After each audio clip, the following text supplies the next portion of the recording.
Si Abraham ay nagkaroon ng anak at isa nga rito si Isaac. Sa lahi ni Isaac, dito nagmula ang tribo ng mga Israelita.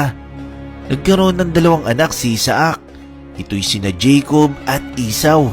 Subali apo na ito ni Abraham. Si Jacob ay pinangalanan ng anghel ng Diyos bilang Israel. Sinabi kay Jacob sa Genesis 32 verse 28, "Mula ngayon Israel na ang itatawag sa iyo at hindi na Jacob, dahil nakipagbuno ka sa Diyos at tao at ikaw ay nagtagumpay." So dyan nagsimula ang pangalan ng Israel. Ito'y nagmula kay Jacob. Nagkaroon ng 12 anak na lalaki si Israel at ito ang pinagmulan ng 12 tribes of Israel. Ang 12 tribes of Israel, sila yung tinatawag ng mga Israelita sa lumang tipan. Sila yung nagsilbing tatay ng bawat tribo ng Israel.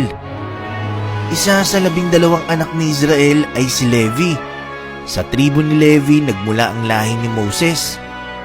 Nung pinangunahan ni Moses ang pag-alis ng mga Israelita sa Egypt para magtungo sa lupang pangako ng Diyos, bitbit ni Moses ang 12 tribo na ito.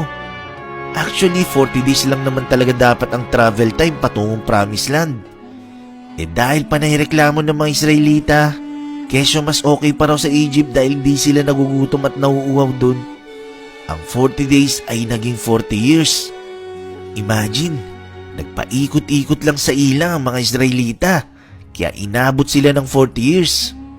Ito pa problema, yung Promised Land na binigay sa kanila ng Diyos, meron nang nakatira na ibang tribo.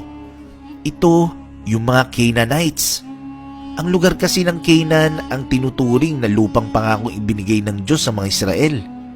Siyempre ang argumento ng mga Israelita that time, amin tong lupa, binigay ng Diyos to sa amin kaso yung mga nakatira na doon, ayaw ibigay yung lupain.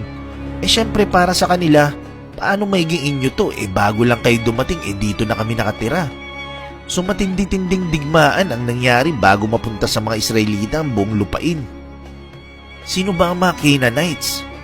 Ang mga Canaanites na una nang nakatira sa Promised Land, sila yung lahi na pinagmulan ni Canaan.